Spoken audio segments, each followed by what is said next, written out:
Pasé de dormir con mi hija en un coche a cerrar un trato millonario, pero nadie sabe lo que perdí en el camino. Tengo que admitir que nunca pensé que fuera a contar esto en internet, pero ya no puedo cargar con ello yo solo. He leído muchas historias difíciles por aquí, y aunque no sé si la mía va a ayudar a alguien, por lo menos necesito sacarla de mi pecho. Antes de seguir, voy a decir solo una cosa para que no haya confusiones.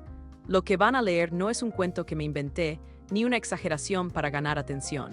Es mi vida tal cual la viví hace unos años, cuando descubrí que de la noche a la mañana podía quedarme con lo puesto, y una hija de 5 años que dependía de mí para todo. Les confieso que hasta hace un tiempo ni siquiera tenía la valentía de narrar esto. Me daba vergüenza, me hacía sentir poca cosa. Pero supongo que no se puede huir de las sombras toda la vida, y a veces uno necesita compartir. Ojalá que quien se tome el tiempo de leerlo logre algo de este relato, sea un poco de esperanza, o aunque sea un espejo en el que verse reflejado. Voy a empezar por el momento en el que supe que todo estaba a punto de derrumbarse y que lo único que podía hacer era pretender que no pasaba nada. Imaginemos que un día te levantas, vas al trabajo con tu traje planchado, tu mejor sonrisa, y vuelves a casa pensando en que vas a cocinar a tu hija. Todo parece rutinario, pero en el fondo llevas meses arrastrando deudas, mentiras, un orgullo malentendido que no te deja pedir ayuda. Yo era de esos tipos que siempre decían tranquilos, todo está bajo control, como si al pronunciarlo en voz alta se volviera verdad. Me llamo Darío. Tengo 34 años y soy papá de Isabela, mi hija de 5. Desde que la madre de la nena se fue a vivir a España con un nuevo novio, quedé solo. No me avergüenza decir que me dolió, porque la quería mucho, aunque en ese momento mi mayor temor no era perder la relación con ella sino quedarme sin mi hija. Pero, para mi sorpresa, ella decidió o necesitó irse tan rápido que dejó a Isabela conmigo sin mucho revuelo. Y así pasé de ser un vendedor de seguros de vida, con una rutina normalita, a un papá soltero tratando de pagar el alquiler de un departamento chiquito en Buenos Aires, pelear con la ansiedad y hacer equilibrio con tarjetas de crédito al límite. La gota que rebalsó el vaso fue la llamada de mi jefe. Darío, lo siento, hemos tenido que recortar personal. Eres muy bueno, pero si han pasado por algo así, sabrán que no hay nada más humillante que te digan te valoramos un montón mientras te entregan el último cheque. Intenté negociar, apelé a la relación que teníamos, recordé ventas que había cerrado en su beneficio, pero al final me quedé con un apretón de manos y mucha suerte. Lo más duro de ese día fue llegar a la casa y ver a Isabela contenta, contándome cómo había aprendido a amarrarse los cordones de las zapatillas ella solita. Yo con la cabeza en llamas, pensando cómo iba a pagar la renta de ese mes, y ella mostrándome con orgullo su logro. Esa noche la arropé y me quedé mirándola mientras dormía. No pude pegar ojo. La ansiedad me desveló. A la mañana siguiente me llegó algo que parecía una buena noticia. Un amigo de la universidad me habló de una oportunidad en una firma de inversiones. No era exactamente un puesto fijo, sino una pasantía no remunerada. Así que la oportunidad era en realidad apostar por poder entrar luego, si destacaba. Sin pagarme un peso hasta entonces. Por pura desesperación dije que sí. Pensé, si lo hago bien, en unos meses conseguiré un contrato estable. Solo necesito aguantar un tiempo. Uno a veces se engaña a sí mismo creyendo que, por no mencionar los problemas, estos van a esfumarse. Empecé a hacer esa pasantía y a la vez buscaba cualquier cosa para sobrevivir.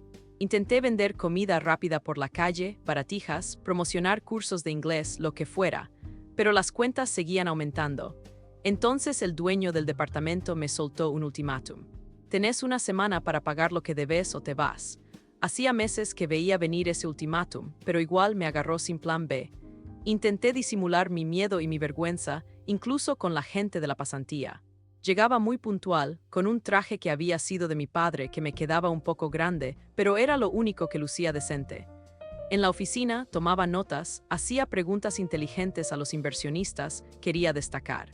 Después de cada jornada me iba rápido a recoger a Isabela del jardín infantil y, si era un buen día de ventas callejeras, cenábamos algo calentito en algún puestito barato. Lo peor fue cuando empecé a pensar en que, si no podía pagar el alquiler, al menos debía decirle la verdad a mi nena. Pero jamás me animé. Le seguí mintiendo. Todo está bien, Isa. No te preocupes. Mi ingenuidad me hizo creer que de algún modo todo se arreglaría. Pero no. Al final de esa semana, me encontré con el candado cambiado en la puerta del departamento. El dueño ni siquiera tuvo la decencia de avisarme cara a cara. Se limitó a cambiar la cerradura y a dejar mis cosas en unas cajas en el pasillo. Allí estaban, a la vista de todos los vecinos, mi colchón, mi ropa, los muñecos de Isabela y algunos libros. Me enojé, me sentí humillado, hasta pensé en romper la puerta a patadas. Pero mi hija estaba ahí de la mano, mirándome con los ojos bien abiertos. ¿De qué servía hacer escándalo? Me sentí roto. Le dije, vamos a buscar un lugar mejor, esto ya no nos convenía. Ella no entendía y se agarró fuerte a mi pantalón. Yo traté de respirar profundo y fingir que era un cambio más, uno de tantos. Esa noche dormimos en casa de un tipo que vendía cursos conmigo en la calle. No era amigo, era apenas un conocido, pero se apiadó de mí. El departamento olía a humedad, estaba lleno de ratas. Isabela se despertó a medianoche llorando, asustada, y tuve que llevármela a un pasillo y contarle un cuento sobre una princesa extraterrestre que tenía un cohete. Inventé la historia ahí mismo, con tal de que ella dejara de temblar. Esa fue la primera mentira buena que me inventé. No pienses en ratas, piensa en cohetes. Al día siguiente, el tipo me dijo que no podía seguir albergando gente, que lo entendiera, que era demasiado. No podía culparlo. Me encontré, de pronto, sin casa y con mi hija de 5 años a cuestas. ¿Qué iba a hacer? Probé algunos refugios municipales, pero estaban saturados. Incluso en los que me dejaban quedarme, el horario era muy estricto. Si llegaba tarde, no entraba. Y yo no podía faltar a la pasantía si quería tener futuro. De modo que empecé a malabarear cada segundo de mi vida, rezando porque cada noche hubiera un rincón libre. Un par de días más tarde, llegamos a un refugio y había una fila de gente esperando turno. Nos quedamos afuera esperando hasta que nos dijeron que no había más espacio. A Isabela se le escapó un suspiro que me partió el alma, como si presintiera que esa noche nos tocaba dormir en la calle. Ahí fue que se me ocurrió lo del coche. Llamé a otro amigo, bueno, en realidad a un ex compañero de trabajo, para pedirle prestado su auto un par de días, con la promesa de devolvérselo en perfectas condiciones. Mentí diciéndole que quería usarlo para vender más cosas por la ciudad. No estaba orgulloso, pero no me quedaba de otra. Lo usé, literalmente, como una casa rodante improvisada. Esa primera noche en el auto, Isabela estaba muy confundida y me preguntó por qué dormimos aquí, papi. Le dije que era una aventura, una noche especial, que nos habíamos ido de campamento urbano. Ella sonrió y se ilusionó por un rato, hasta que notó la presencia de un policía rondando, con cara de pocos amigos. Me la acomodé sobre el pecho y le dije, «Duerme, mi amor, mañana tenemos que madrugar». Ella me miró con unos ojos infinitos y antes de quedarse dormida me preguntó bajito, «¿Somos pobres?». Le mentí de nuevo. No solo vivimos de aventuras como los exploradores. La verdad, me quedé toda la noche en vela. Miraba el espejo retrovisor y esperaba el famoso toque en el vidrio del policía. Cada vez que el hombre pasaba, mi corazón se aceleraba. Pensaba, si nos echan del coche, ¿a dónde vamos a ir? Fue la noche más larga de mi vida. Y en medio de ese silencio, me invadió una pregunta que me atormenta hasta hoy. ¿Cuántas veces puede romperse un hombre antes de dejar de ser padre? El lunes siguiente me presenté en la pasantía con un aspecto desastroso. No había podido ni afeitarme, ni ducharme, ni siquiera comer bien. Tuve que ir a un baño público de la terminal de ómnibus para lavarme la cara y ponerme un poco de desodorante, uno barato que me encontré en una promoción. Me fui a la oficina con el traje arrugado y el nudo de la corbata mal hecho. Aún así, puse mi mejor cara y me senté frente a los inversionistas para tratar de brillar. Sentí que todos me miraban raro, pero yo hacía como que no me importaba. Llegué incluso a sacarme el saco un momento y noté que tenía manchas de transpiración, pero ya no podía hacer nada. Entre esa misma gente había otro pasante, un chico mucho más joven, con un estilo impecable y muy seguro de sí mismo. No era mala persona, pero yo notaba cómo lo preferían para ciertos contactos porque tenía un look de triunfador. A mí me daban tareas más básicas: anotar datos, preparar café, enviar correos. Me enteré por un compañero que a ese otro pasante ya lo estaban considerando seriamente para el puesto fijo, que en teoría iban a ofrecer solo a uno de los dos. Eso fue un golpe duro. Salí de la oficina con ganas de romper algo, de gritar. Me fui a recoger a mi hija, compré pan y queso en una esquina y nos sentamos en una plaza a comer sándwiches. El dinero no me daba para más. Ahí me pregunté en voz alta, ¿de qué sirvió haber vendido tantas pólizas de seguro en mi vida? Recordé con un escalofrío mis deudas. Tenía cuentas de la tarjeta, créditos que pedí para tratar de sostener el alquiler y ya ni siquiera podía costear un techo decente. Mientras andaba en la calle con Isabela colgando de mi mano, apareció un viejo amigo del barrio. Se llama Franco, siempre fue un tipo con contactos turbios, al que no juzgaba porque lo conocía desde la infancia. Él me saludó con un ¿qué onda, Darío? Y me vio la cara de desesperado. Dijo algo así como tengo una salida para vos, si la necesitas. Me llevó a un costado, me contó que él hacía de intermediario para una red de entregas ilegales. No es gran cosa, me dijo, solo transportar paquetes. Te pagan muy bien por cada entrega. Si estás en la lona, esta es tu oportunidad. Me horroricé de solo imaginar en lo que me estaba metiendo, pero también pensé en Isabela. Me vino a la cabeza el remolino de problemas que tenía y lo cansado que estaba de ir arrastrándome. Así que le dije a Franco, lo voy a pensar. Él me miró con compasión, como diciendo más tarde o más temprano vas a aceptar, y antes de irse me pasó un número de celular. Esa noche en el coche, con Isabela dormidita, me quedé mirando la ventanilla empañada, tratando de decidir si quería cruzar esa línea. Al final, el cansancio me venció y me dormí sin tomar una decisión. Al día siguiente, llegué otra vez molido a la pasantía y noté que me estaban mirando con lástima. Mi camisa estaba rota en la parte de la manga, por un enganche que sufrió la noche anterior. No tenía con qué comprar otra. En ese momento me crucé con una de las jefas de reclutamiento que me preguntó ¿estás bien? Le mentí de nuevo. Sí, solo tuve un problema con la plancha esta mañana. Ella hizo un gesto de preocupación, como si quisiera ayudarme pero no supiera cómo. Yo apreté la mandíbula y seguí trabajando, intentando mantener mi dignidad. Quería demostrar que a pesar de todo podía rendir, pero al salir dejé a un lado el orgullo y fui derechito al lugar donde Franco solía pasar el rato. Lo encontré, le di un apretón de manos y le dije una sola entrega. Me mostró un paquete marrón, sin etiquetas, y me explicó dónde debía dejarlo. Cuando me dijo la cifra que me iban a pagar, no lo podía creer. Era mucho más de lo que ganaba en 2 semanas de ventas callejeras. Esa noche tuve la cabeza dividida entre la vergüenza y la ansiedad, pero, ante la mirada inocente de mi hija, cerré los ojos y me tragué la culpa. Hice la entrega al día siguiente, con el corazón palpitando a 1000. No me preguntaron nada. Solo me dieron un sobre con dinero que guardé en el bolsillo, temblando. Imaginé que con ese dinero podía alquilar una habitación de una pensión decente y dejar de dormir en el coche. Podía comprarle un par de zapatillas nuevas a Isabela. Pero mientras conducía de regreso, me di cuenta de que sentía algo viscoso en el pecho, como una mancha imposible de limpiar. Le di un vistazo a mi hija por el retrovisor. Ella iba distraída, mirando por la ventana, pero me vio la cara y preguntó: «Papi, ¿por qué estás tan serio?». No supe qué responderle. Por la noche, aparqué el coche en una calle tranquila y le di un chocolate a Isabela, que me costó lo que antes hubiera sido un lujo.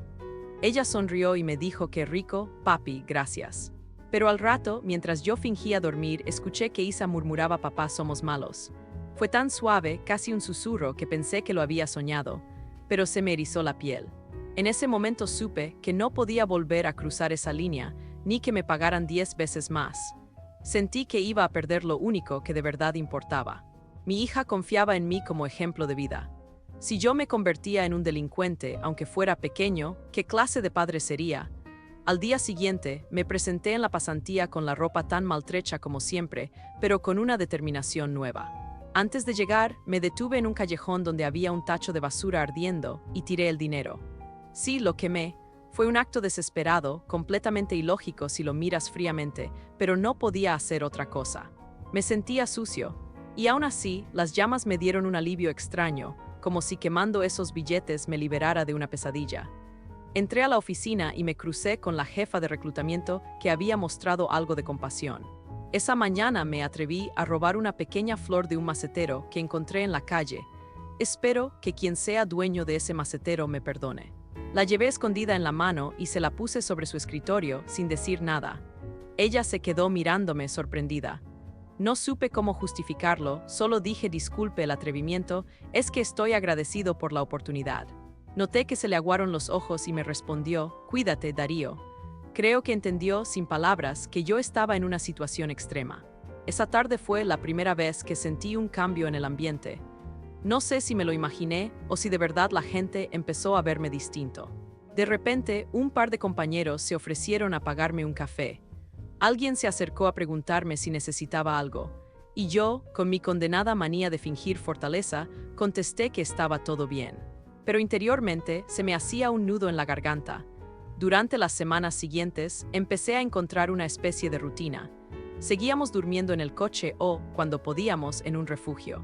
Me levantaba muy temprano, llevaba a Isabela al jardín infantil, corría a la oficina. Allí me concentraba con fervor en las tareas más insignificantes, y de a poco fui ganándome la confianza de la gente. Me involucraba, preguntaba, les ofrecía ayuda en lo que podía. Les juro que, aunque me doliera la espalda por dormir sentado y me palpitara el estómago por comer mal, estaba decidido a hacerme notar. No desde la apariencia, que ya no podía sostener, sino desde mi compromiso. A veces, mi jefa, la que había recibido la flor, me llamaba a su oficina y me explicaba cosas de la compañía que iban más allá de mis tareas básicas. Me decía: estudia estos manuales, quizá te ayuden. Yo sentía que había una posibilidad real de quedarme con el puesto fijo, a pesar de estar compitiendo con el otro pasante, el niño prodigio de traje impecable. Sin embargo, también veía que ese chico tenía conexiones, llevaba información a la mano, y varios de los gerentes confiaban en él. En medio de todo eso, mi hija empezó a mostrar signos de adaptación forzada. Ya no preguntaba ¿volveremos a casa? Se había acostumbrado a moverse con sus mochilas, a dormir en lugares diferentes. Aún así, cada tanto me soltaba: papi, quiero un cuarto para mí otra vez, y se me partía el corazón. Trataba de compensarle contando cuentos cada noche, inventándole historietas sobre planetas lejanos y héroes que siempre sobrevivían a la maldad del universo. Una tarde me llegó la noticia de que Isabela había ganado un concurso de dibujo en el jardín. Pensé: Dios, qué orgullo. La maestra me invitó a la entrega de un diploma y un pequeño obsequio para ella. Se suponía que iba a hacer una pequeña ceremonia con los padres presentes. Yo me moría de ganas de ir, pero justamente ese día tenía la entrevista final con el CEO de la firma de inversiones. Era la entrevista que decidiría si me ofrecían el puesto fijo o me quedaba sin nada. Una parte de mí quiso correr el riesgo y saltarme la entrevista. Otra parte, la racional, me gritó: si no vas, todo lo que has hecho será en vano. Pensé en un millón de formas de hacerlo todo: asistir a la ceremonia de mi hija y luego volar a la entrevista, llegar tarde con una excusa decente. Pero sabía que, si llegaba tarde, me iban a tachar. Así que tomé la decisión de ir primero a la entrevista. Hablé con la maestra, le expliqué que tenía un compromiso impostergable. No me enorgullece decirlo, pero esa fue la prioridad que puse. La entrevista fue en un despacho enorme, con un ventanal que mostraba la ciudad. El CEO, un hombre muy serio, me miró de arriba abajo, probablemente notando mi corbata gastada y mis zapatos viejos.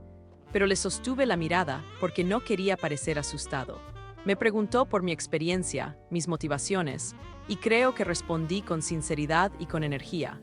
Pero el momento clave fue cuando me soltó: ¿por qué crees que debemos elegirte a ti en vez de al otro candidato? Sentí que el aire se me acababa. Le confesé: él tiene todo para ganar, tiene contactos, tiene el porte, tiene la presencia. Yo solo tengo esta oportunidad, no tengo más nada. Y si me la dan, no la voy a soltar nunca. Lo dije con la voz temblando, pero con convicción. La sala quedó en silencio un rato que se me hizo eterno. El CEO me miró, frunció el ceño, y luego dijo: te avisaremos. Yo sabía que no había vuelta atrás. Salí de ahí con las manos sudadas y corrí al jardín para ver si todavía llegaba a la entrega de premios de Isabela, pero ya todo había terminado. Ella me esperaba con su diploma en mano, y al verme me dijo: llegas tarde, papi. No me reclamó, no hizo una rabieta, pero en su mirada vi decepción. Y eso fue casi peor que cualquier grito. Los días siguientes fueron un suplicio. No me llamaban ni para decirme que había perdido la oportunidad. Simplemente había silencio. Empecé a desesperarme. El coche, encima, estaba en situación irregular porque lo seguía usando, pero a mi ex compañero le habían empezado a exigir que lo devolviera. Un día pasé por la calle donde solía estacionarlo y me encontré con que se lo había llevado la grúa municipal. Me quedé parado, con mi hija al lado, mirando el espacio vacío. No teníamos a dónde ir. Sentí un vacío en el estómago que no sé describir. Esa noche, caminamos por Buenos Aires sin rumbo fijo hasta que encontramos un alero donde guarecernos de la llovizna. Isabela se quedó dormida en mis brazos, tiritando un poco por el frío, y yo me quedé en vela otra vez. Pero esta vez no pensé en nada. Estaba demasiado cansado para sentir vergüenza, rabia o lo que fuera. Solo deseaba que alguien me dijera ya pasó, Darío, descansa. No sé cuántas horas estuve ahí sentado. Al día siguiente, muy temprano, me metí en un café y con las pocas monedas que me quedaban compré un desayuno para mi hija. Le dije que, por favor, me esperara sentada mientras yo hacía una llamada. Marqué el número de mi ex pareja en España, algo que había prometido que nunca haría. No me atendió o quizá vio la llamada y la rechazó. El caso es que el buzón saltó casi de inmediato. Sentí una mezcla de alivio y desconsuelo. No supe qué mensaje dejar, colgué. Fue un momento muy bajo en mi vida. En esa desesperación, pensé tal vez sí debo volver a lo de Franco, pero me acordé de la cara de Isabela cuando preguntó si éramos malos. Y me contuve. Esa tarde, la casualidad o el destino intervino de una forma extraña. Me llamó una de las secretarias de la firma de inversiones. Atendí con el corazón en la boca, pero resultó que la chica se había equivocado de extensión. Dijo Darío, perdón, me equivoqué y cortó. Fue tan absurdo, tan inútil, pero lo tomé como una señal. Decidí presentarme en la oficina a esperar. Llegué sin cita, sin nada, pedí por favor que me dejaran sentarme en el pasillo. La secretaria me miró con asombro y me dijo, bueno, si quieres esperar. Y me senté ahí como un mendigo en la puerta. Pasaron las horas, la gente entraba y salía, me miraban con curiosidad. A veces creo que ni me reconocían sin mi traje, porque esa mañana iba con la ropa más simple y gastada que tenía. Finalmente, cuando ya era casi de noche y las oficinas estaban por cerrar, la jefa de reclutamiento salió y me dijo pasa. Entré a una sala pequeña, estaba ella y un par de personas más. Me senté sin saber qué esperar. Ella me pasó un sobre y dijo acabamos de firmar esto, es una oferta oficial de trabajo, de tiempo completo. Si aceptas, empezarías la próxima semana. Me quedé mudo, lo único que atiné a preguntar fue por qué yo. La jefa esbozó una sonrisa cansada y me respondió el CEO dijo que no se puede enseñar la determinación. O la tienes o no la tienes, y creemos que tú la tienes. Salí de ahí tambaleándome de la emoción. Caminé sin rumbo por la calle mirando el cielo. No sabía a dónde iba a dormir esa noche, pero de algún modo sentía que la pesadilla iba a terminar. Me senté en un banco y abrí el sobre. Vi mi nombre impreso en una carta formal. Vi lo que iban a pagarme. No era un sueldo millonario, pero era un buen comienzo. Un trabajo digno que podría darme la estabilidad que tanto necesitaba. Con el primer sueldo conseguí un cuarto en una pensión para mí y mi hija. Con el segundo, pude reunir un depósito para un departamento chiquito. De a poco, fuimos saliendo del hoyo. Me juré a mí mismo que no iba a dejar de esforzarme, que iba a ser el mejor empleado posible, no por la empresa, sino por Isabela. Durante los siguientes meses, aprendí todo lo que pude sobre inversiones, me quedaba horas extras por mi cuenta, pedía libros prestados, tomaba notas. Mi jefa, la que me había extendido la oferta, se volvió una mentora para mí. Lo que siguió fue un ascenso paulatino. Al cabo de 3 años, me convertí en un analista con mi propia oficina, modestita pero mía. Pude inscribir a Isabela en un colegio mucho mejor, donde por cierto se hizo de buenos amigos y desarrolló una habilidad increíble para el dibujo. Hoy me encantaría decir que todo es fácil y brillante, que nunca más tuve preocupaciones. Pero la vida real no funciona así. Sigo teniendo días en que me despierto angustiado, recordando esas noches frías en las que no tenía un techo. Mucha gente me pregunta cómo superaste eso. A veces no sé qué responder, no sé si se supera, se aprende a convivir con la memoria. Sin embargo, hay algo que sí me cambió para siempre. Entendí que a veces la dignidad está en resistir, en no traicionarte aunque la desesperación te empuje a lo peor. No soy un santo, cometí errores, mentí a mi hija, mentí a mis amigos, consideré cosas ilegales. Pero al final, me aferré a la idea de que ser padre es una responsabilidad gigante que no admite claudicar. Hace poco, me llegó un cheque con un bono de la compañía, un dinero que jamás me imaginé ver en mi cuenta. Cuando lo tuve en mis manos, llamé a Isabela a la sala y le mostré la cifra, llena de ceros. Ella me miró sorprendida. Con la mirada inocente que conserva, me preguntó ahora ya somos felices. Y le contesté casi sin pensarlo no, mi amor. Ahora estamos en paz, que es mejor. Supongo que podría haberle dicho algo más poético o haberle prometido el mundo. Pero la verdad es que la felicidad va y viene, mientras que la paz interior es lo único que de verdad ansío en esta etapa de mi vida. Desde entonces, a veces me despierto en la madrugada sobresaltado, pensando que sigo en aquel auto, con el policía afuera rondando y mi hija en brazos. Me quedo viendo el techo de mi departamento y tardo un rato en darme cuenta de que estoy en un lugar seguro, calentito, y que mi hija duerme tranquila en su cuarto. Me levanto, voy a verla, la encuentro envuelta en sus frazadas, con la respiración acompasada, y siento un nudo en la garganta de gratitud. No me gusta hablar con ella de aquel capítulo de nuestras vidas. Cuando pregunta papi, ¿te acordás de cuando vivíamos en ese auto? Yo siempre desvío la conversación o se la disfrazo de historia de ciencia ficción. Le digo así cuando éramos exploradores galácticos. Ella sonríe y no insiste mucho, pero sé que tarde o temprano querrá saber todos los detalles.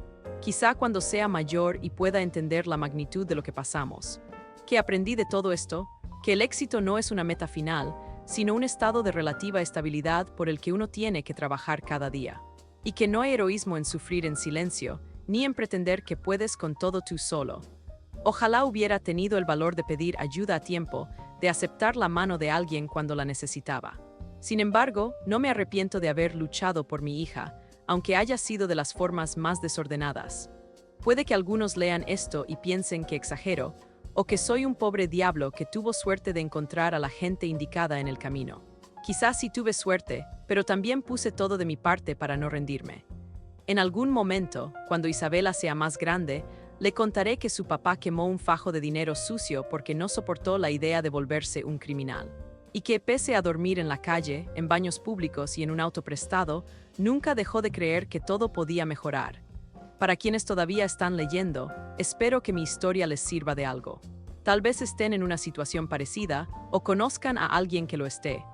No voy a darte un consejo vacío de ánimo, todo se arregla, porque sé lo que se siente creer que el mundo se te viene encima.